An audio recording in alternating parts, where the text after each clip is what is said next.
आप देख रहे हैं न्यूज इंडिया, आपके साथ मैं रचना बंसल। आज बात होगी बिहार में एसआईआर पर मचे हुए सियासी घमासान की, हाहाकार की। बात राहुल गांधी और तेजस्वी यादव के वोटर अधिकार यात्रा की भी होगी। बिहार में चुनाव से पहले आज सासाराम से राहुल गांधी और तेजस्वी यादव ने वोटर अधिकार यात्रा शुरू की। इस दौरान राहुल और तेजस्वी दोनों ने चुनाव आयोग पर निशाना साधा, आरोप लगाया कि बीजेपी के साथ में मिलकर चुनाव आयोग वोटों की डकैती करने में लगा हुआ है, वोटर्स का अधिकार छीन रहा है। राहुल गांधी ने कहा कि बिहार में चुनाव चोरी करने की साजिश हो रही है, लेकिन हम ऐसा होने नहीं देंगे। राहुल के इन आरोपों का जवाब देने के लिए आज खुद मुख्य चुनाव आयुक्त ने प्रेस कॉन्फ्रेंस की। एक एक कर राहुल के हर आरोप का जवाब भी दिया। मुख्य चुनाव आयुक्त ज्ञानेश कुमार ने दो टूक कहा कि हमारे लिए ना कोई पक्ष है ना ही विपक्ष है, चुनाव आयोग के लिए तो सभी समकक्ष हैं। साथ ही वोट चोरी जैसे शब्दों के इस्तेमाल पर भी उन्होंने आपत्ति जताई। इसके अलावा चुनाव आयोग ने राहुल गांधी को 7 दिन के अंदर हलफनामा दाखिल करने या फिर माफी मांगने के लिए कहा है। ऐसे में अब सवाल ये कि क्या राहुल गांधी हलफनामा दाखिल करेंगे? क्या वोट चोरी के सबूत चुनाव आयोग के सामने रखेंगे या फिर चुनाव तक सिर्फ आरोप ही लगाएंगे? आज इसी मुद्दे पर होगी बात। कई खास मेहमान साथ में होंगे, लेकिन पहले रिपोर्ट देखिए।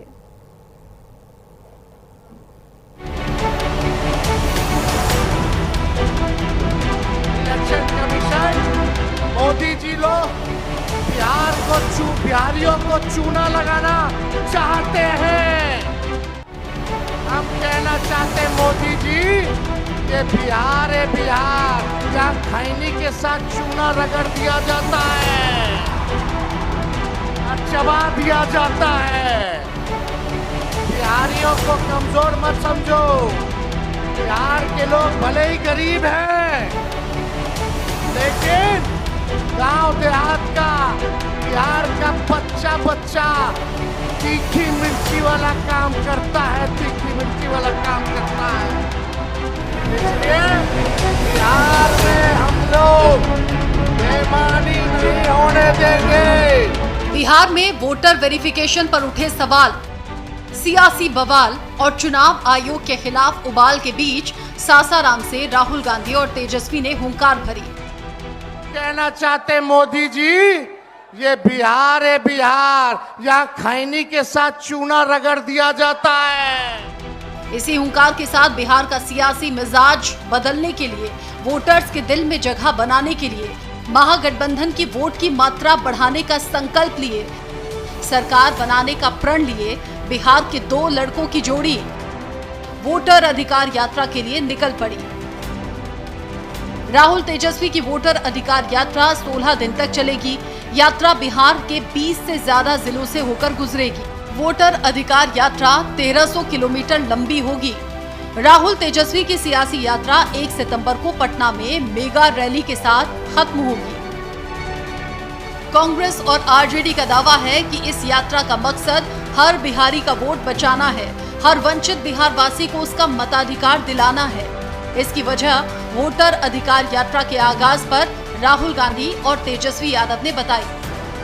मैं आपको स्टेट से कह रहा हूं कि पूरे हिंदुस्तान में विधानसभा के चुनाव, लोकसभा के चुनाव चोरी किए जा रहे हैं और इनकी आखिरी साजिश यह है कि बिहार में एसआईआर करके नए वोटरों को जोड़कर, वोटरों को काटकर ये बिहार का चुनाव चोरी करें।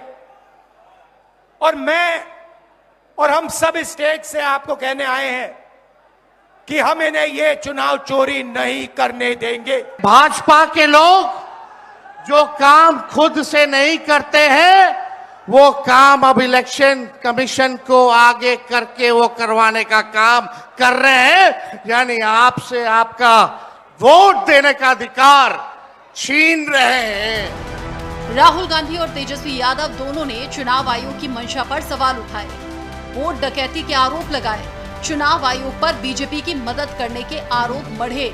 इसके साथ ही कांग्रेस अध्यक्ष मल्लिकार्जुन खड़गे और आरजेडी के मुखिया लालू यादव ने भी चुनाव आयोग पर आरोपों के तीखे बाण चलाए।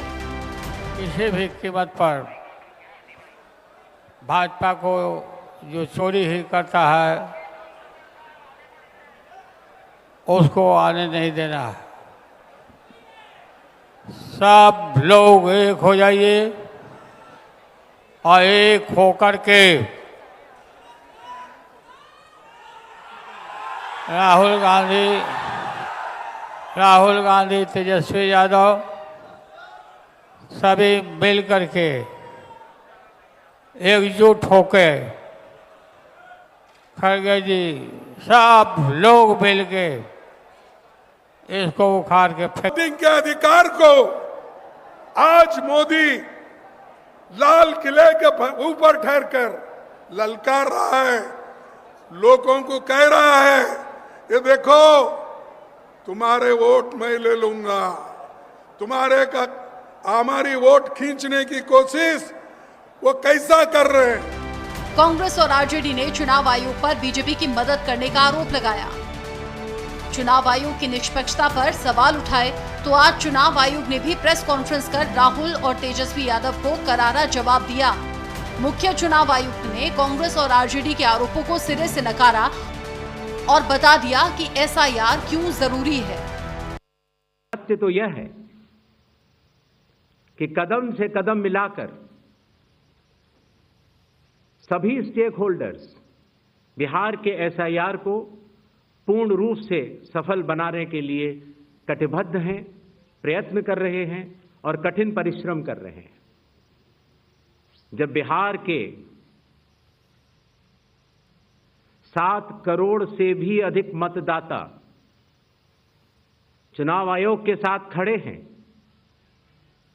तो न तो चुनाव आयोग की साख पर कोई प्रश्न चिन्ह खड़ा हो सकता है और न ही मतदाताओं की साख पर। चुनाव आयोग के कंधे पर बंदूक रखकर भारत के मतदाताओं को निशाना बनाकर राजनीति की जा रही हो तो आज चुनाव आयोग सबको स्पष्ट करना चाहता है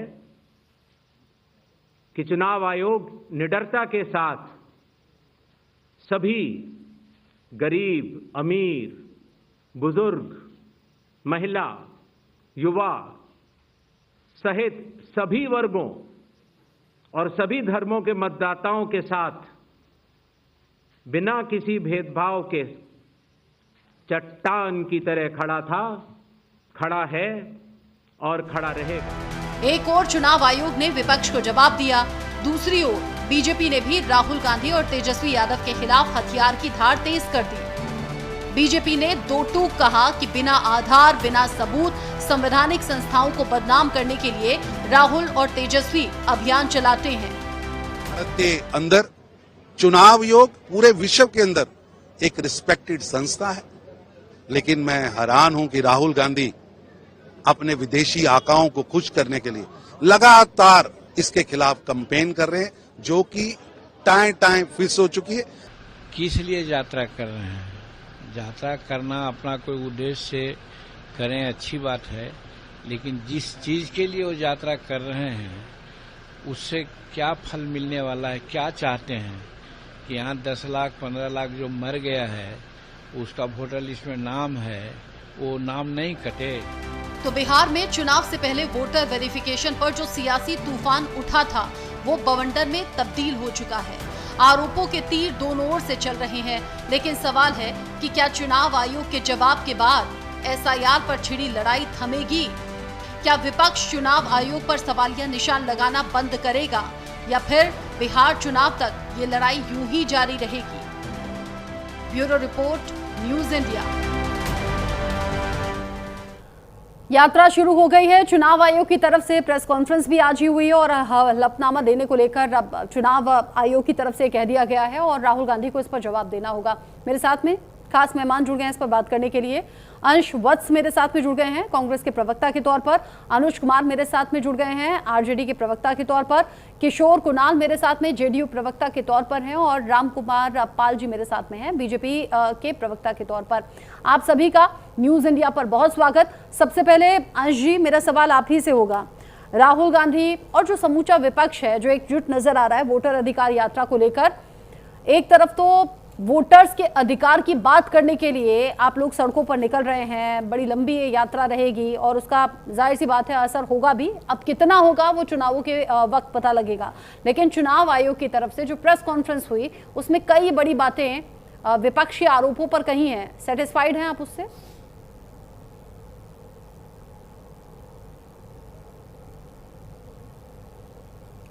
खुद को अनम्यूट कीजिए, आप शायद म्यूट हैं, आपकी आवाज नहीं आ रही है। हाँ, आज जो इंडिया गठबंधन ने वोटर अधिकार यात्रा की शुरुआत की है, इससे एक बात स्पष्ट है कि और उसको जो जनसैलाब जो उमड़ा है, इससे एक बात स्पष्ट हो चुकी है कि बिहार के जो मतदाता है वो जागरूक है और बिहार के मतदाता जो है बदलाव चाहते हैं। आप कितनी भी अपनी प्रक्रिया चला ले, धांधली कर लीजिए वोटर लिस्ट में, लेकिन बिहार के वोटर जो है आपको करारा जवाब देने वाले हैं। आज इस यात्रा से ये बात स्पष्ट हो चुकी है।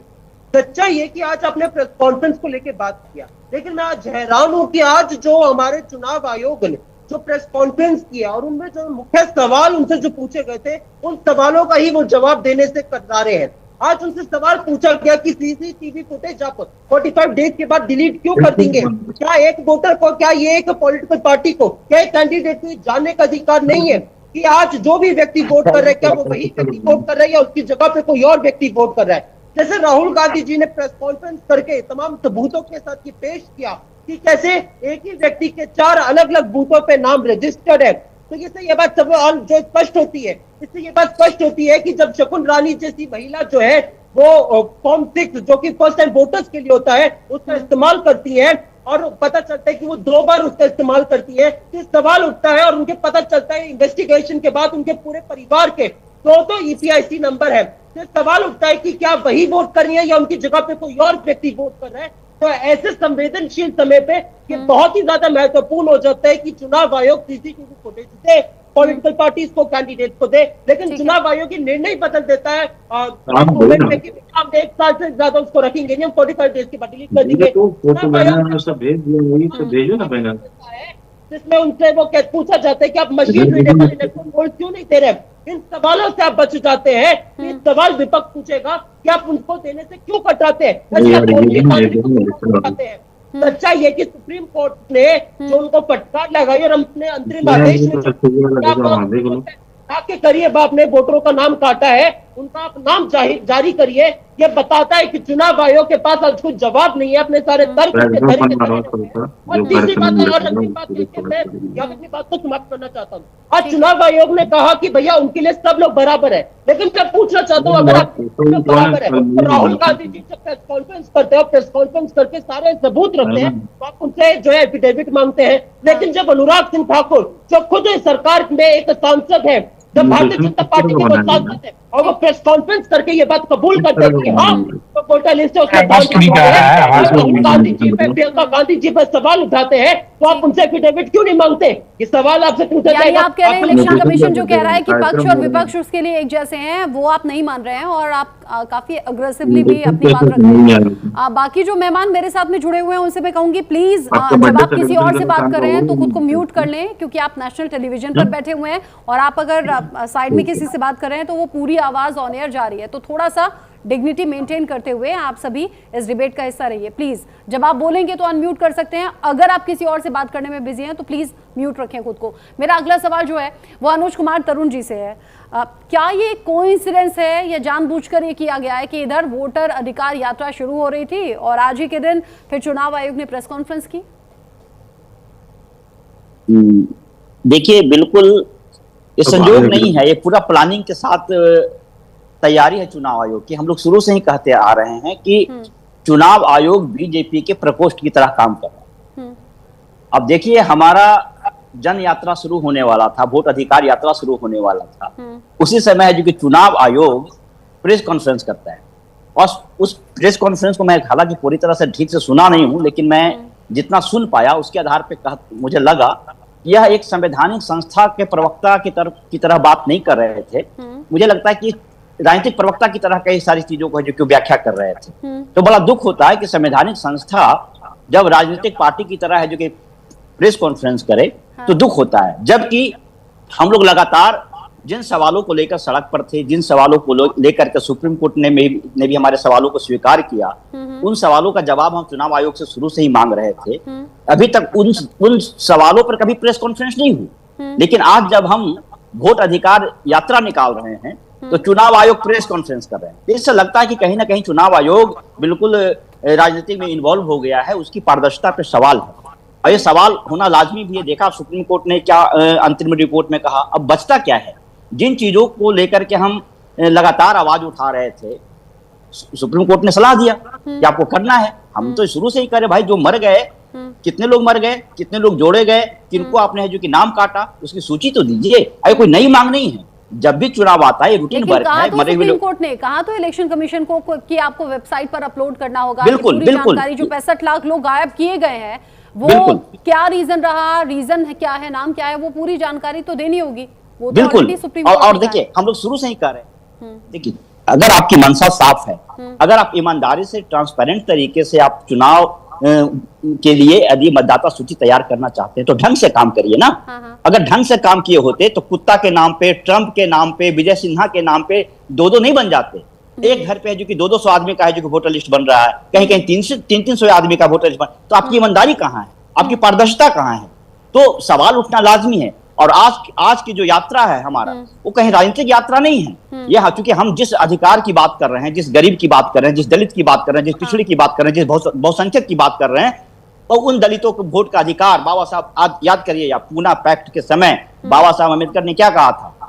हमें दलितों को अधिकार, वोट का अधिकार दिया गया था सामान्य रूप से, कि जब तक इनको वोट का अधिकार नहीं मिलेगा राजनीतिक सक्रियता, राजनीतिक भागीदारी संभव नहीं हो पाएगा, संरचनाओं का वितरण संभव नहीं हो पाएगा। तो जो हमारी जो यात्रा है उन दलितों के लिए है, उन पिछड़ों के लिए है, उन गरीबों के लिए है, जिनका एक साजिश के तहत वोट काटने का चुनाव आयोग ने पूरी तरह से साजिश रचा।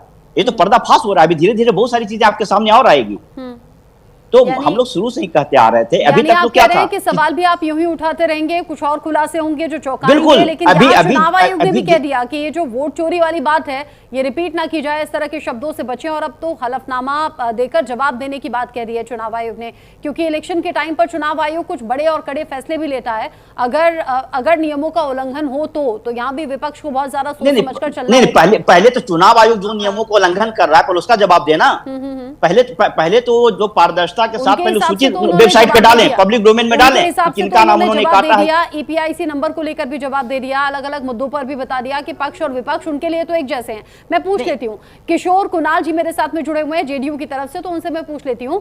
किशोर कुणाल जी, चूंकि आप मौजूदा सरकार में हैं और सवाल आपकी तरफ उठेंगे, जैसा अभी अनुज जी ने बोला, उन्होंने बोला कि यहाँ कुत्ते के नाम पर प्रमाण पत्र बन जा रहा है, डोनाल्ड ट्रंप के नाम पर बन जा रहा है, ये जो अलग अलग चीजें निकलकर सामने आ रही हैं और जो सोशल मीडिया पर वायरल भी हैं, उन्हें कैसे देखें? ये किसकी लापरवाही है? सरकार आपकी है तो सवाल भी आपसे होगा। देखिए रचना जी, मैं अपनी बात को शुरू करने के पहले आज से 20 साल पहले हुए घटनाक्रम को उद्धृत करना चाहता हूँ। जब 2005 फरवरी में चुनाव हुआ था और 22 मई 2005 का वह दिन याद कीजिए जब प्रदेश में चुने हुए विधायकों को शपथ तक लेने नहीं दिया गया और विधानसभा को रातों रात भंग कर दिया गया। उस समय जब हमारे देश के महामहिम राष्ट्रपति विदेश के दौरे पे थे, रात के अंधेरे में उनसे जबरन साइन कराया गया और अगले दिन कई ऐसे दुर्भाग्यपूर्ण विधायक हुए जिनको जनता ने चुना, लेकिन हमारे सिस्टम ने उसको विधायक पद का शपथ तक लेने नहीं दिया। और विषय पे बात करिए ना, आप तो विषयांतर हो जाते हैं। विषय पे बात करिए, विषय पे बात करिए ना। आप लोग तो रटा रटाया बात करते हैं आप लोग। मैं आपको इंटरप्ट कर रहा था, सुनिए ना, तो विषय पे बात करिए ना, फिर थोड़ा पेशेंस रखिए। जो सवाल पूछा गया उस पे बात करिए। अरे भाई थोड़ा पेशेंस रखिए ना। पेशेंस क्या रखें, उल्टा पुल्टा यही रखिएगा। ठीक है, नहीं वो रेफरेंस देना चाहते हैं ना अनुज जी, किशोर जी अगर कोई रेफरेंस देना चाहते हैं तो सुन लीजिए, वो अपनी बात करेंगे, आप फिर काउंटर कीजिएगा। सुन लीजिए ना, सुन लीजिए, काउंटर बोलिए मेरी बात किशोर जी बोलिए।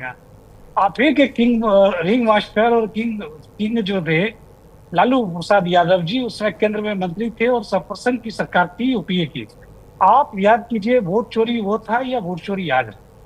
आप बताइए बिहार की जनता को कि आपने वोट चोरी, वोट डकैती और वोट पे डाका आपने डाला था या वही डाका डाला जा रहा है? क्या ड्राफ्ट लिस्ट सारे राजनीतिक दलों को शेयर नहीं किया गया है, हार्ड कॉपी? क्या आपके पास ड्राफ्ट लिस्ट में ऑब्जेक्शन करने का ऑप्शन नहीं है? क्या आप ऑब्जेक्शन कर रहे हैं? इन सारी बातों को छोड़ के एक आप पॉलिटिकल वेंडेटा क्रिएट कर रहे हैं।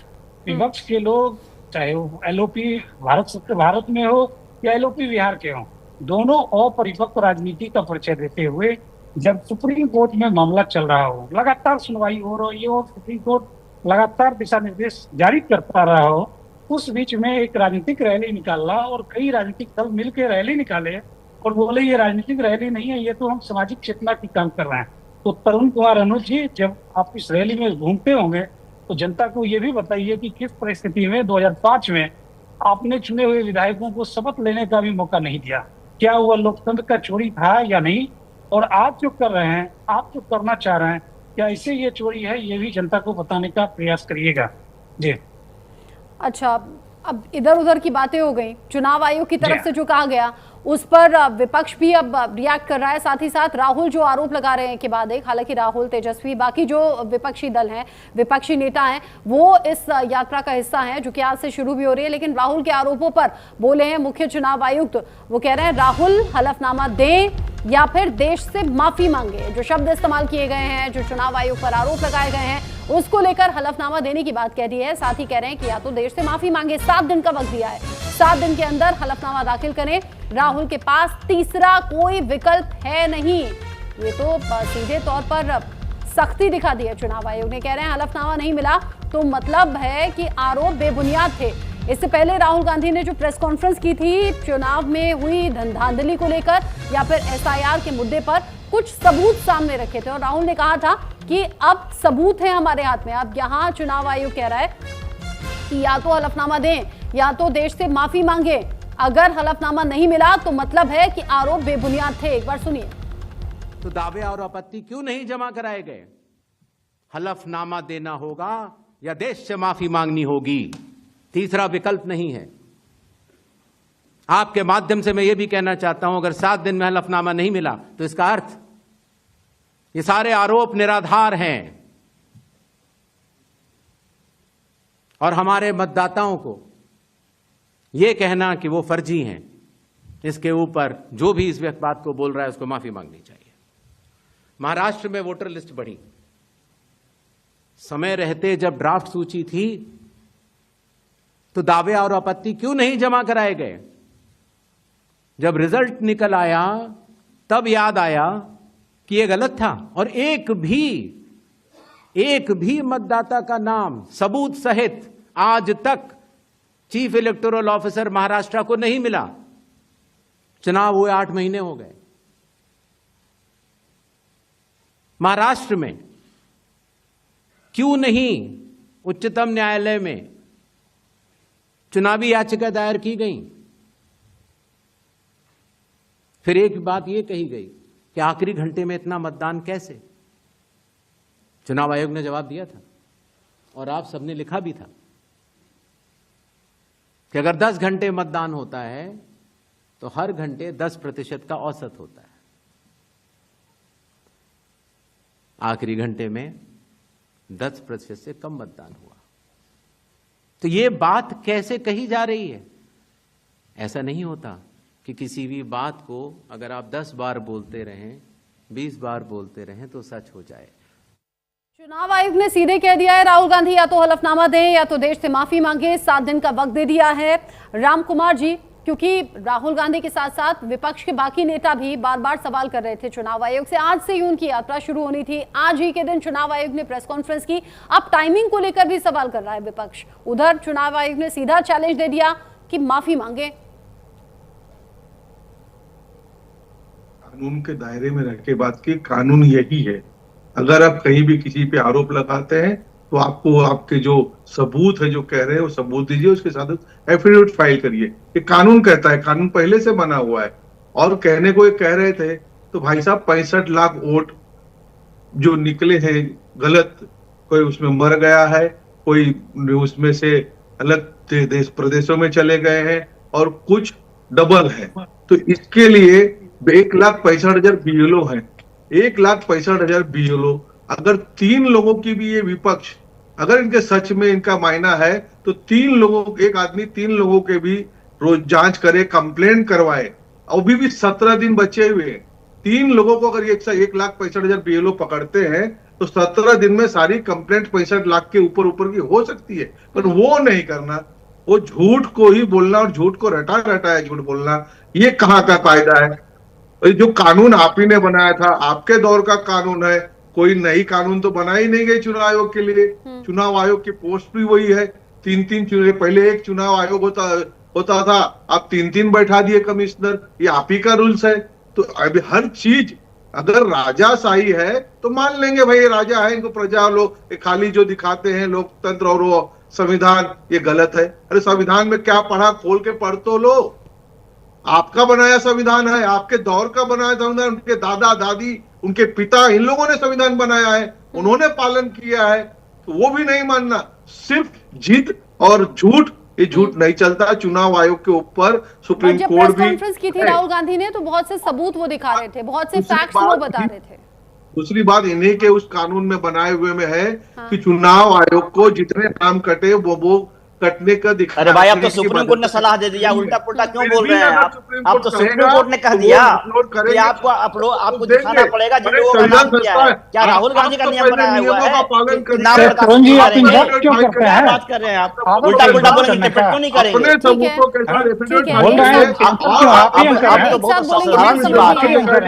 बोलेंगे तो कुछ समझ नहीं आएगा।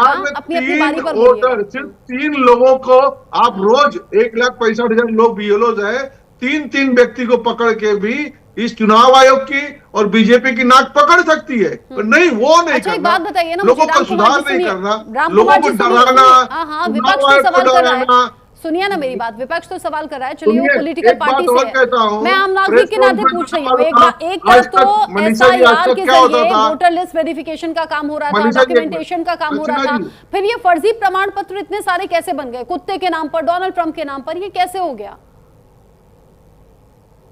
राम कुमार जी। सर, ये विपक्ष की चाल है, लेकिन ये ऑनलाइन हुआ है, ऑनलाइन वो आदमी पकड़ा जाएगा जिसने ऑनलाइन फॉर्म भरा है, क्योंकि हुआ है। ये सारी विपक्ष की चाल है और ये होगा। और आप चाल चलने दे रहे हैं, अभी बाकी है ना। आप अपने लोगों को जो 65 लाख लोगों में कुछ तो साबित करिए। और मैं बोलना चाहूंगा, सुनिए, आज तक क्या बोलते थे कि प्रेस कॉन्फ्रेंस नहीं कर रही है चुनाव आयोग, बीजेपी उनके प्रवक्ता बने। आज जब चुनाव आयोग में प्रेस कॉन्फ्रेंस की, तो और एक दर्द जिनके सर में पैदा हो गया। सवाल है, पहले पूछा जा रहा था कि चुनाव आयोग प्रेस कॉन्फ्रेंस नहीं कर रहा है, चुनाव आयोग जवाब नहीं दे रहा है। आज जब जवाब दिया भी तो वही दिन चुनाव जो वोटर अधिकार यात्रा की शुरुआत का था, मतलब टाइमिंग को लेकर अब सवाल है। अधिकार है, वोटर यात्रा निकाले, वो अपनी मीटिंग्स करे या सभा करे, उनका अधिकार है। यात्रा से कोई हस्तक्षेप या हमको कोई दुख नहीं है। हमने भी यात्राएं निकाली है, बात पर रिएक्ट करना चाहते हैं, रोक नहीं सकता। ठीक है, क्योंकि 65 लाख लोगों की जो जानकारी है वो भी इलेक्शन कमीशन को वेबसाइट पर अपलोड करनी होगी। सुप्रीम कोर्ट ने सीधे तौर पर निर्देश दे दिया है, यानी 65 लाख लोग जो कि गायब हुए हैं वोटर लिस्ट से, ट्रांसपेरेंसी तो अब हो जानी चाहिए ना। अंश जी, रचना जी, मैं क्या कहना चाहता हूँ, मैं एक ही बात कहता हूँ कि एक बीएलओ 3 आदमी को पकड़ ले तो भी सारा सुधार हो सकता है, और उसमें साबित कर दे कि 65 लाख में इतने लाख चुनाव आयोग ने वोट काट दिए। अभी होगा ना, वो भी होगा, वो भी होगा, ऐसा नहीं है। चुनाव होने तक ये मामला और ज्यादा गरमाएगा, ये तय समझिएगा। जितना आप और हम सोच रहे थे उससे ज्यादा गरमाएगा। अभी देखिए ना, वोटर अधिकार यात्रा इसीलिए जो विपक्ष है वो शुरू कर रहा है। अंश जी, आपकी बात पर रिएक्ट करना चाह रहे हैं, काफी देर से वो रिएक्ट करना चाह रहे हैं, फिर अनुज जी बोलेंगे। ठीक है, ठीक है, एक सेकंड। अरे खाना पीना नाश्ता खा के भी 3 लोगों को पर डे कर सकते हैं, ठीक है, वो नहीं करना। लाखों लोगों को रोड पे लाना वो आपका अधिकार है, करिए। लेकिन आपने तो ये तो कह दिया कि जो गलत तरीके से सर्टिफिकेट बन रहे हैं, प्रमाण पत्र बन रहे हैं, उनमें भी विपक्ष की साजिश है। मैं कह रही हूं, अगर अपराध बढ़ता है तो आप कह देते हैं विपक्ष की साजिश है। अगर एसआईआर में कोई खामियां हो रही हैं, आप कह रहे हैं विपक्ष की साजिश है। सत्ता में आप बैठे हैं, सरकार में आप बैठे हैं, पहली बार हो रहा है। सिस्टम में कैसे दखल देगा विपक्ष? अभी तमिलनाडु में 22 लाख लोगों के वोट कटे थे, तो क्या कटे नहीं थे वो? जहां इनके कांग्रेस के मुख्यमंत्री है, 22 लाख वोट कटे नहीं थे। 2003 में से ट्राई होता है, नियम से हो रहा है, आगे भी बोलिएगा, आगे भी आपकी बारी आएगी, ऐसा नहीं खत्म हो जाएगी। अंश जी बोलिए। देखिए, सबसे पहले मैं यहाँ पे बात करना चाहता हूँ, जो 65 लाख लोगों को लेकर ये बड़ा यहाँ पे जो है स्पष्टीकरण दे रहे हैं। मैं यहाँ पे पूछना चाहता हूँ, 65 लाख लोग जो थे वो मृत थे, इसलिए आपने उनका नाम काटा, अगर वो दूसरी विधानसभा में थे इसलिए आपने उनका नाम काटा है। मैं पूछना चाहता हूँ, चुनाव आयोग जो है एफिडेविट दाखिल करके क्यों नहीं कह देता? चुनाव आयोग, अरे मैं ये कहना चाहता हूँ, आप अपना दायित्व क्यों नहीं निभा रहे? क्यों बीच में व्यक्ति को नहीं पकड़ सकते आप दिन भर में? अरे मैं किसी के बीच में नहीं बोला, प्लीज आप दूसरी की बात का सम्मान करिए। मैं किसी के बीच में नहीं बोला। मैं कहना चाहता हूं यहाँ पे कि यहाँ पे अगर चुनाव आयोग सुप्रीम कोर्ट में जाके कहता है कि भैया हम ऐसा कोई कानून नहीं है कि हमें बाध्य करे कि हम 65 लाख लोगों का नाम बताएं, मैं पूछना चाहता हूँ चुनाव आयोग कौन सी धांधली को छुपाना चाहता है। मैं पूछना चाहता हूँ अगर सुप्रीम कोर्ट को आदेश देना पड़ता है चुनाव आयोग को कि 65 लाख लोगों के आप नाम बताइए, वो भी मशीन रीडेबल फॉर्म में, तो ये मैं मानता हूं कि चुनाव आयोग की के ऊपर एक बहुत बड़ी फटकार थी जिसको जो सुप्रीम कोर्ट की तरफ से लगी है। मैं यहाँ पे कहना चाहता हूँ कि यहाँ पे ये बड़ा स्पष्टीकरण दे रहे हैं। और जो लेकिन सुप्रीम कोर्ट ने यह भी कहा था कि जो SIR की प्रक्रिया है वो वोटर फ्रेंडली है, वोटर्स के खिलाफ नहीं है, और विपक्ष पहले से इसे मुद्दा ना बनाए, ये प्रक्रिया हो जाने दे, ये भी तो कहा था ना सुप्रीम कोर्ट ने।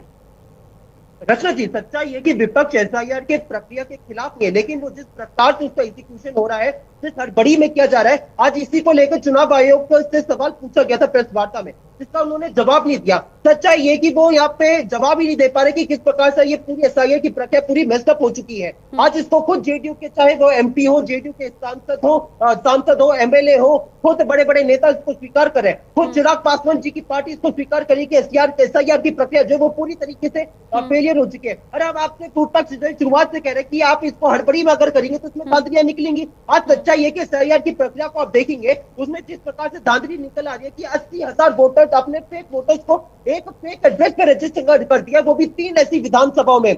एक मकान में जो है पीपरा विधानसभा में गलीमपुर गांव में आपने एक ही घर में 509 वोटर्स को कर दिया रजिस्टर, और पता चलता है कि ना ही वैसा कोई गांव है, जो गांव है वो उस विधानसभा में पड़ता नहीं है। कि किस प्रकार से पूरी जो है धांधली चल रही है। जमुई में आप जाएंगे, वहां पे 240 के करीब आपने वोटर्स एक ही जगह पे रजिस्टर कर दिया है, और वहां पे जाके पता चलता है उस घर में ना ही तो वो 240 लोग रहते हैं। तो ये धांधली नहीं है तो क्या है? ये सवाल अगर विपक्ष पूछेगा तो आपको यहाँ पे क्यों चिड़ मचती है? आपसे सवाल पूछेगा विपक्ष, यहाँ पे पूरी प्रक्रिया चलाई, आज यहाँ पे पूरा SIR का जो है उसका फेवर कर रहे हैं, लेकिन उसके बाद भी क्या नतीजा निकलता है कि बीजेपी की जो मेयर है निर्मल देवी जी, उनके आज भी तो EPIC नंबर है, उनके परिवार के भी तो EPIC नंबर है। जो बिहार के डिप्टी CM है विजय सिन्हा जी, उनके आज भी 2 EPIC नंबर है, वो भी 2 अलग विधानसभा में। ये सवाल पूछेगा विपक्ष तो अपने कौन सी SIR की प्रक्रिया चलाई है? विपक्ष तो सवाल पूछ रहा है, विपक्ष सवाल अब वोटर अधिकार यात्रा के जरिए भी पूछेगा, वोटर्स को जागरूक भी करेगा। एक शख्स एक वोट, ये जरूरी है, अपने वोट के अधिकार को कैसे पहचानना है, समझना है, ये सब कुछ बातें हैं।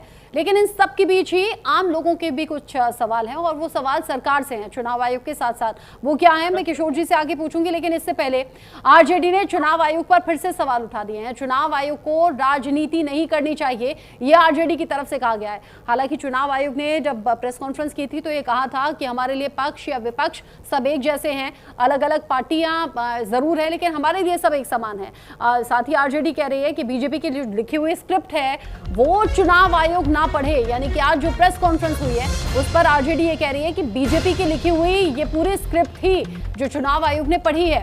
चुनाव आयोग को निष्पक्ष चुनाव करवाना चाहिए, ये आरजेडी ने कहा है। साथ ही आरजेडी कह रहा है कि वोट चोरी का मामला स्पष्ट दिखा है, यानी इसमें कोई डाउट नहीं है। यहाँ पर वोट चोरी का जो मामला है ये सीधे तौर पर नजर आ रहा है, और यहाँ मतदाताओं के जो नाम कटे हैं वोटर लिस्ट से, उनका चुनाव आयोग भाजपा आयोग बनकर केंद्र सरकार के द्वारा लिखे गए स्क्रिप्ट को न पढ़े, निष्पक्ष चुनाव कराए।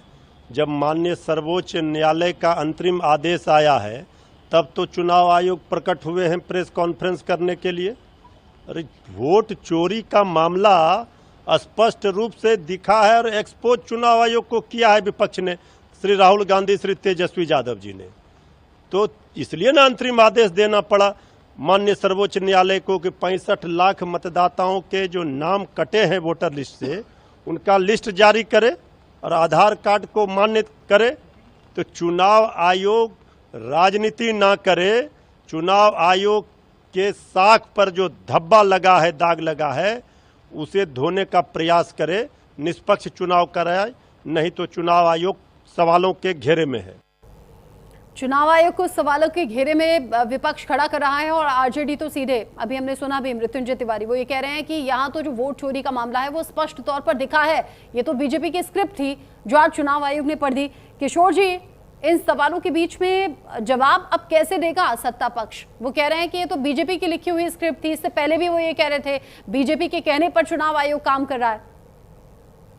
देखिए अर्चना जी, चुनाव आयोग एक संवैधानिक संस्थान है और हम लोग इसी नजर से देखते हैं। जैसे सुप्रीम कोर्ट, माननीय सर्वोच्च न्यायालय एक संवैधानिक संस्थान है, उसी तरह से चुनाव आयोग एक संवैधानिक संस्थान है। और हम लोग कहीं से भी चुनाव आयोग के प्रवक्ता नहीं। चुनाव आयोग अपना पक्ष खुद तय करेगा। चुनाव आयोग को विभिन्न राजनीतिक दलों द्वारा लगाए गए आरोप का जवाब खुद से देना होगा। जहां तक जनता दल यूनाइटेड का मामला है तो निश्चित तौर पे हम लोग एसआईआर की प्रक्रिया का समर्थन करते हैं, लेकिन एसआईआर प्रक्रिया के अंतर्गत होने वाले किसी भी खामियां, किसी भी लापरवाही का समर्थन कतई नहीं करेंगे। लगातार हमारे 48,000 BLAs जो अलग अलग बूथ पे तैनात हैं, 38 ऑब्जर्वर्स जो अलग अलग जिला के लिए अपॉइंट किए गए हैं पार्टी के द्वारा, ये लगातार काम कर रहे हैं। और जहां कुछ गड़बड़ियां, अगर एक भी अयोग्य वोटर्स दिखता हो कि अगर ड्राफ्ट लिस्ट में है तो उसके खिलाफ हम लोग कंप्लेन भी डाल रहे हैं। और कोई योग्य वोटर्स जो छूट गया हो तो उसके लिए भी हम लोग फॉर्म 6 का मदद से उसको ऐड कराने का प्रक्रिया कर रहे हैं। जहां तक चुनाव आयोग की बात है तो चुनाव आयोग का पक्ष हम नहीं ले रहे हैं और ना ही लेंगे। चुनाव आयोग अपना पक्ष रखे, जैसा कि प्रेस कॉन्फ्रेंस में आज उन्होंने रखने का प्रयास किया। और चुनाव आयोग की एक बहुत बड़ी जिम्मेदारी है कि जनता के बीच में कहीं ना कहीं उनकी विश्वसनीयता पहली बार मास लेवल पे कटघरे में आया है, इसे दूर करना, इसे जनता के बीच में पारदर्शी तरीके से रखना चुनाव आयोग की जिम्मेदारी है। और हम समझते हैं चुनाव आयोग जिस प्रकार से आज प्रेस कॉन्फ्रेंस की है, मुझे लगता है कि प्रतिदिन इस तरह का प्रेस कॉन्फ्रेंस करते हुए जो भी सवालात मीडिया या अन्य माध्यमों से चुनाव आयोग तक पहुंचता है उसका जवाब दिया जाना जरूरी है। यानी आप कह रहे हैं कि आपके हिसाब से जो विपक्ष ने सवाल पूछे थे सबका जवाब दे दिया चुनाव आयोग ने? नहीं, देखिए विपक्ष ने सवाल क्या किया और चुनाव आयोग ने क्या जवाब दिया, ये हमारा चुनाव आयोग ने तो ये कहा कि उनके लिए पक्ष और विपक्ष एक जैसा है। आपको लग रहा है ऐसा? देखिए हमारे लिए कोर्स ऑफ एक्शन है कि जो विपक्ष ने एक वर्चुअल एजेंडा सेट किया है, एक आभासी एजेंडा बिहार के लिए सेट किया है कि बिहार के लोग ठगे जा रहे हैं, बिहार के लोग पीटे जा रहे हैं, बिहार के लोग पीटे जा रहे हैं, तो ऐसा नहीं है। बिहार लोकतंत्र की जननी रही है। बिहार ने अनेक दार्शनिक लोगों को उत्पत्ति किया है, बिहार ने अनेक धर्मों की उत्पत्ति की है। और इस तरह से जो लोग आके बाहर से, चाहे तेजस्वी यादव जी कर रहे हो या राहुल गांधी जी कर रहे हो, जिस प्रकार से बिहार के लोगों को विक्टिम कार्ड की तरह इस्तेमाल करने का प्रयास कर रहे हैं, वो नहीं होना चाहिए। तेजस्वी यादव जी और राहुल गांधी जी को अपने BLAs के साथ कोऑर्डिनेट करते हुए जब तक ड्राफ्ट पब्लिकेशन का फेज चल रहा है तब तक इस पर पूरी तरह से जिम्मेदारी के साथ काम करना चाहिए। और जब ड्राफ्ट के बाद फाइनल पब्लिकेशन आता है, एक जिम्मेदारी की बात और आज चुनाव आयोग ने कह दी है। और अनुज जी, ये जिम्मेदारी अब राहुल गांधी को निभानी होगी। 7 दिन के अंदर हलफनामा देना होगा या तो देश से माफी मांगनी होगी। देखिए, मनीष जी ने बहुत दिनों के बाद, मुझे अच्छा लगा इनको सुनकर कि उन्होंने कहा कि चुनाव आयोग को आगे आकर जवाब देना चाहिए। बिल्कुल सही, यही बात हम लोग भी कहते आ रहे हैं।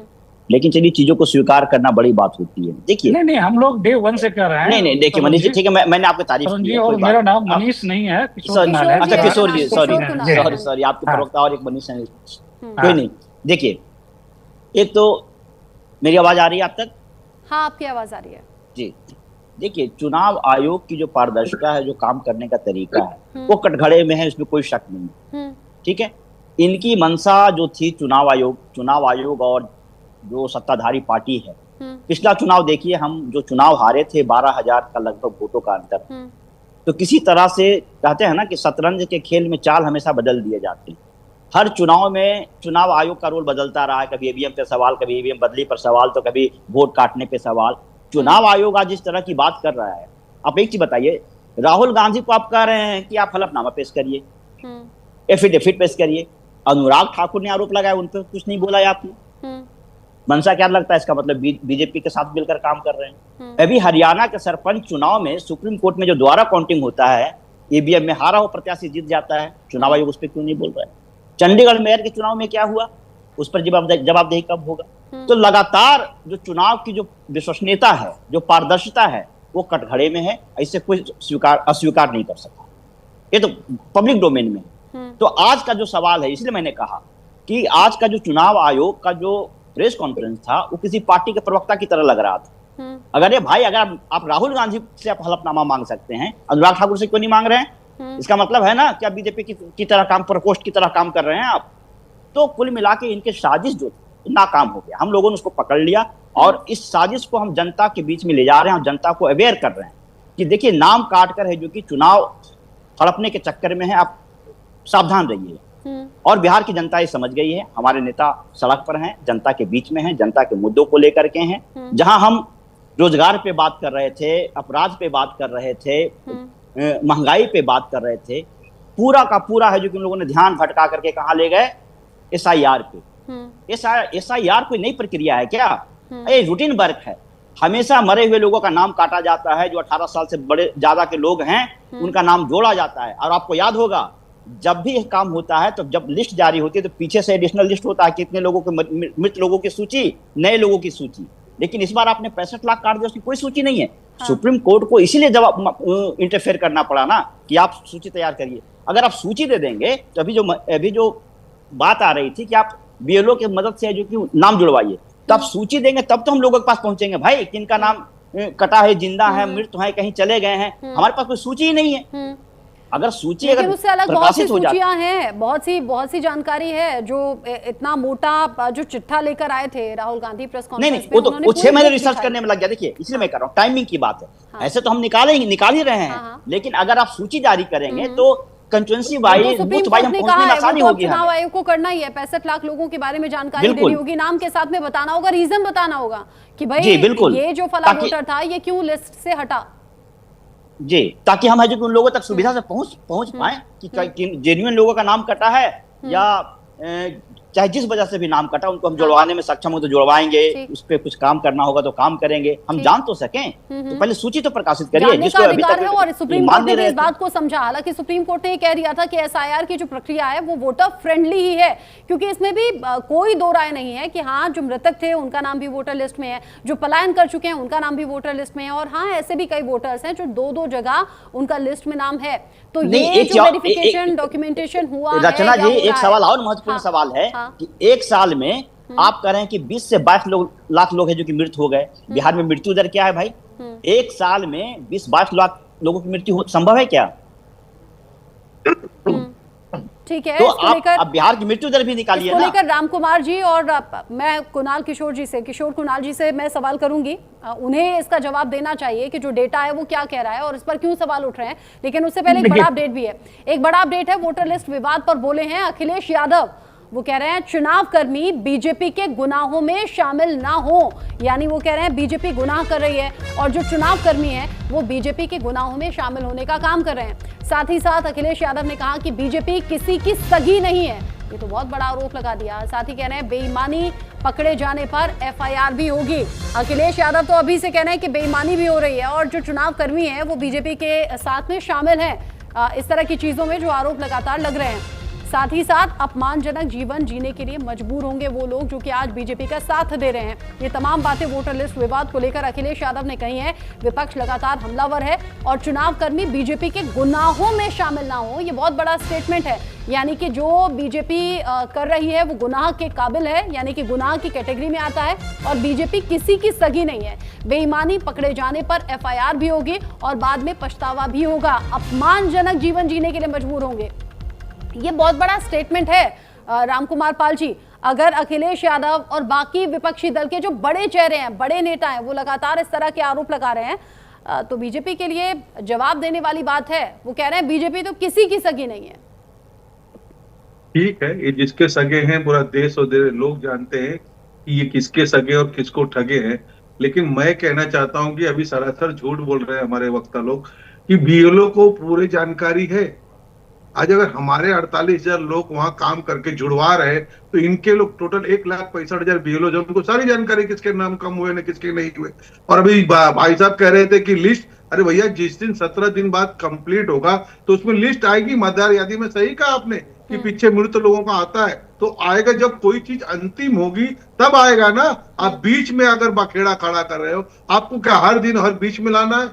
17 डेज में आपके पास जो काम है, आपके जो वोटर है, वोटर तो ये लिस्ट में कम हुए तो कोई वो बीजेपी के या कांग्रेस के सपा पे कैसे कह सकते हो कि आप ही के वोटर है? वो तो ये भी कह रहे हैं ना कैटेगोरिकली, वो ये कह रहे हैं कि जो मुस्लिम बहुल इलाके हैं, यहाँ पर जो निचले वर्ग के लोग हैं, जहाँ पर विपक्ष का वोट था, आपने वहीं पर जाकर कार्रवाई करवाई है, ऐसा विपक्ष कह रहा है बार बार। रचना जी, इनके पास या सारे 1,65,000 लोगों के पास जो समय है 17 दिन का, 3-3 आदमी को कांटेक्ट करके सुधारे ना, उसको सुधार करवाए ना, मौका तो है ना। अंत तो अभी तक नहीं हुआ है। हर बीएलओ को 3 व्यक्ति पकड़ना, वो ना करवाएंगे लाखों लोगों को सड़क पे लाएंगे, लेकिन वो अपने वोटरों के लिए वो काम नहीं कराएंगे। अब उनके वोटर समझ लो, उनका तो काम करवा दो। अगर गैर कानूनी कटा है तो आपके पास अभी समय है, अधिकार है, कानूनन अधिकार है, वो न करना है। बस झूठ बोलने के लिए नीचे आ जाना है, जो कि अपना आपका झूठ का अधिकार है। क्योंकि अखिलेश यादव ने ये भी कह दिया कि बीजेपी किसी की सगी नहीं है, और आज जो चुनाव कर्मी है जो बीजेपी के गुनाहों में शामिल हो रहे हैं, कल को अपमानजनक जीवन जीना होगा और गुनाह सामने आ जाएंगे, बीजेपी का साथ ना दें। ये बहुत बड़े स्टेटमेंट है। किशोर कुणाल जी, जितने लोग किशोर कुणाल जी रिएक्ट करेंगे इस पर? और अच्छा है कि चुनाव वो और डीप में जाकर इनकी मांगों को पूरा करेगा और सबूत के साथ करेगा। चुनाव एक संवैधानिक संस्था है, उसको सुप्रीम कोर्ट, चुनाव आयोग, अभी भाई साहब कह रहे थे कि अनुराग ठाकुर ने किसी संवैधानिक संस्था पे सवाल उठाया है? वहां कोई कानून है कि राहुल गांधी और प्रियंका गांधी के लिए?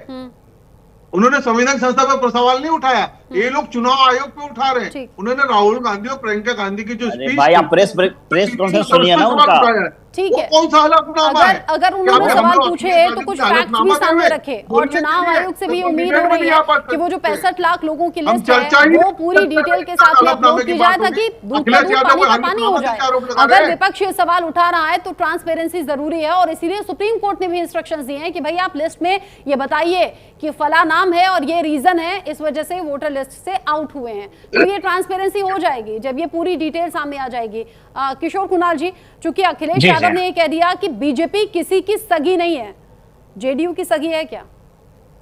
नहीं, ये बीजेपी जेडीयू का मामला तो है ही नहीं। ये मामला है संविधान, चुनाव नजदीक है और चुनाव आते आते या चुनाव खत्म होने तक कौन किसके साथ जाता है, कौन किसके खिलाफ जाता है, मालूम नहीं होता। रचना जी देखिए, ये मामला बहुत गंभीर है और संविधान विरोध का है। चुनाव आयोग जो भी एसआईआर की प्रक्रिया बिहार में कर रही है, वो संविधान द्वारा प्रदत्त शक्तियों का इस्तेमाल करते हुए कर रही है। उसमें कुछ खामियां आपको दिख रहा है। आप सुप्रीम कोर्ट गए, जो भी विपक्ष के लोग हैं सुप्रीम कोर्ट गए, सुप्रीम कोर्ट लगातार कमेंट कर रही है और लगातार सुनवाई कर रही है। बावजूद उसके सड़क पर सेंसेशन क्रिएट करना, जनता के बीच में एक डर का माहौल, भय का माहौल, असमंजस का माहौल क्रिएट करना, ये कहीं ना कहीं विपक्ष के हताशा का परिणाम है। विपक्ष कहीं ना कहीं बिहार में विकास के मुद्दे पर चुनाव लड़ना नहीं चाहती है। नहीं, हम लोग तो दूर कर रहे हैं और हम लोग तो लगातार कर रहे हैं कि जब तक फाइनल लिस्ट नहीं आ जाता है तब तक किसी भी व्यक्ति के द्वारा यह कहना कि इसका नाम कट गया, इसका डबल है, लोग तो ये भी कहने लगे ऐसे डॉक्यूमेंट हमसे मांग लिए जो हमारे पास है नहीं, डॉक्यूमेंट है नहीं तो वेरिफिकेशन हो नहीं पाया, ऐसे भी बहुत से लोग हैं। नहीं, देखिए इसी का तो इलाज एसआईआर है ना। जो मृत हैं, जो परमानेंटली शिफ्टेड हैं, या जो डबल एंट्री है, इसका इलाज, इसका परमानेंट इलाज ही एसआईआर है। और नहीं खामियों, जो वोट चोरी, वोट डकैती की बात विपक्ष के लोग कर रहे हैं, उसी चोरी और डकैती का इलाज तो एसआईआर है। और जब तक फाइनल लिस्ट, ड्राफ्ट लिस्ट नहीं आ जाता, फाइनल लिस्ट नहीं आ जाता है, तब तक किसी के चोर होने और किसी के कमजोर होने का प्रमाण बांटना ही लोकतंत्र के साथ भद्दा मजाक है। अच्छा, आप कह रहे हैं वोटर लिस्ट में चोरी और डकैती हो रही है। अब मुझे ये भी बता दीजिए, जो असल में चोरी और डकैती और मर्डर हो रहे हैं उसके पीछे कौन है? अभी राम कुमार जी ने तो कह दिया जो फर्जी प्रमाण पत्र बन रहे हैं विपक्ष की साजिश है। अब बढ़ते हुए अपराध के ग्राफ को लेकर आप कह देंगे कि विपक्ष की साजिश है। 2 बार प्रयास किया था क्लियर करने के लिए। जो आप अलग अलग बता रहे हैं कि उसका प्रमाण पत्र बन रहा है, प्रमाण पत्र नहीं बन रहा है, बल्कि प्रमाण पत्र के लिए आवेदन जा रहा है। इसको माइंडली देखने की जरूरत है। और आवेदन पब्लिक डोमेन में आरटीपीएस काउंटर पे कोई भी कर सकता है। किसी सिरफिरे ने, किसी असामाजिक तत्व ने, किसी पॉलिटिकली वाइज लोगों ने इस प्रकार से आवेदन करके सिस्टम को हाईजैक करने का प्रयास किया। और सिर्फ एक प्रमाण पत्र गलत एंट्री हुआ था, प्रमाणित हुआ था, जो प्रमाण पत्र निकला था। और आपको मैं बता दूं कि पटना डीएम ने उस पर कार्रवाई करते हुए जो डाटा एंट्री ऑपरेटर जिसने अप्रूव किया, उसको सस्पेंड किया, उसको नौकरी से निलंबित कर दिया। जी, मैं कह रही हूँ एक ही नहीं था, ऐसा बहुत सारे थे। नहीं, जो बहुत, जो मैं इसको रचना जी क्लियर कर दूं, जो बहुत सारे की बात है, उसमें से एक भी प्रमाण पत्र निर्गत नहीं हुआ है। वो सारे आवेदन हुए थे। आवेदन आरटीपीएस के काउंटर से होते हैं। आरटीपीएस बाहर ओपन पब्लिक डोमेन में कोई भी कर सकता है इंटरनेट का इस्तेमाल करके। ठीक है, ये कहीं से प्रमाण नहीं है कि दूसरा या तीसरा प्रमाण पत्र निर्गत हुआ हो। जहाँ निर्गत हुआ, इमीडिएट उसको सर्टिफिकेट को भी खत्म किया गया, उसको सस्पेंड किया गया, और जो अधिकारी कर्मचारी उसमें इन्वॉल्व थे अब चूंकि उनके ऊपर भी कानूनी कार्रवाई की गई है। एसआईआर प्रक्रिया को लेकर विपक्ष हमलावर है, धांधली के आरोप भी लगा दिए। अंश जी, एक बात तो बताइए, 20 जिलों से होते हुए 1300 किलोमीटर का सफर करते हुए जो वोटर अधिकार यात्रा जाएगी लोगों के बीच में, जब राहुल गांधी तेजस्वी यादव जाएंगे तो बात क्या होगी? वो कह रहे हैं कि वोटर लिस्ट में वो फेरबदल इसलिए हुआ है ताकि विपक्ष को नुकसान हो, यानी विपक्ष के वोटर्स को हटा दिया गया है लिस्ट से। तो इस यात्रा का उद्देश्य अब है क्या? देखिए, सबसे पहली बात तो मैं इस चीज से कहना चाहता हूँ कि जो आज एक प्रेस कॉन्फ्रेंस जो सुप्रीम कोर्ट में हुई है, उस चीज में मैं कहना चाहता हूँ कि सुप्रीम कोर्ट चुनाव आयोग ने जो आज प्रेस कॉन्फ्रेंस की है, उसको अगर आप देखेंगे तो ऐसा लगता है कि वो शब्द जो थे मोदी जी के थे बस बोल यहाँ पे चुनाव आयोग रहा था, ये स्पष्ट रूप से दिख रहा था। आप यहाँ पे कहते हैं कि एफिडेविट दीजिए, मैंने यहाँ पे सभी लोगों की बात को सुना और मैं सभी की बातें से एक सवाल यहाँ पे पूछना चाहता हूँ, चाहे वो बात हमारी जेडीयू के प्रवक्ता की हो या बीजेपी की प्रवक्ता की। मैं आपसे कहना चाहता हूँ आप लोगों से, आप यहाँ पे राहुल गांधी की एफिडेविट मांगेंगे और यहाँ पे आप कहेंगे कि आपने जो ऑब्जेक्शन क्यों नहीं रेज किया। अरे यहाँ पे इतने सारे वोटर्स के यहाँ पे जो है मीडिया में बयान आए, उन्होंने कहा है कि हम ऑब्जेक्शन रेज करने जाते हैं, लेकिन बीएलओ हमारे जो ऑब्जेक्शन रेज ही नहीं कर रहे, वो हमारा कर ही नहीं रहे। क्यों? क्योंकि उन पे प्रेशर है कि चुनाव आयोग जब अपनी जो है लिस्ट को ट्रांसपेरेंट रखना चाहते हैं, दिखाना चाहते हैं कि भैया उसके पास कोई ऑब्जेक्शन नहीं आए, ये दिखाना चाहता है। ऐसे कई वोटर्स ने अपने मीडिया में आके बयान दिए। आप यहाँ पे क्या बात कर रहे हैं? सच्चाई है कि यहाँ पे आप जो इतना सारा कर रहे हैं, आप कह रहे हैं कि भैया बचाव कर रहे हैं, कि भैया जो निवास प्रमाण पत्र जो बने तो उस पर आप बचाव कर रहे हो कि भैया किसी ने बना दिए होंगे। अरे यहाँ पे 2 उदाहरण मैंने यहाँ पे गिनाए थे अपने पिछले वक्तव्य में कि बीजेपी की मेयर है निर्मल देवी जी, उनके और उनके परिवार के 2 ईपीआईसी नंबर बन गए। ये तो चुनाव आयोग ने खुद ने दिया, जारी करा है ना ईपीआईसी नंबर, वो कैसे बन गए? आज इसका जवाब दीजिए। आज बिहार के डिप्टी सीएम विजय सिन्हा जी, उनके 2 जो है वोटर आईडी कार्ड है, इसका जवाब दे। वो तो चुनाव आयोग ने जारी किया ना, वो तो कोई ऐसी नहीं बना सकता। और सोचिए अगर जो है बिहार के उप मुख्यमंत्री 2 ईपीआईसी नंबर बनवा सकते हैं तो उनके वोटर आईडी कार्ड हो सकते हैं। एक आम जनमानस के लिए सवाल तो है, और इन्हीं सवालों को लेकर, इन्हीं सवालों को आधार बनाकर वोटर अधिकार यात्रा भी विपक्ष निकाल रहा है। राहुल गांधी बार बार सवाल कर रहे हैं, तेजस्वी यादव, अखिलेश यादव जैसे कई बड़े चेहरे हैं जो लगातार सवाल पूछ रहे हैं, और इसीलिए तो बड़े स्टेटमेंट्स भी सामने आ रहे हैं। लेकिन इंतजार रहेगा 65 लाख लोगों की वो जो डिटेल है चुनाव आयोग वेबसाइट पर अपलोड करे, जैसा कि सुप्रीम कोर्ट ने कहा। और अब देखना यह होगा कि राहुल गांधी हलफनामा देते हैं या नहीं, देश से माफी मांगते हैं या नहीं, और अगर नहीं मांगते हैं तो फिर क्या आगे होगा। आप सभी का फिलहाल के लिए शुक्रिया। अंश जी, राम कुमार जी, अनुज जी और साथ ही किशोर कुणाल जी, बहुत शुक्रिया इस डिस्कशन में साथ में रहने के लिए।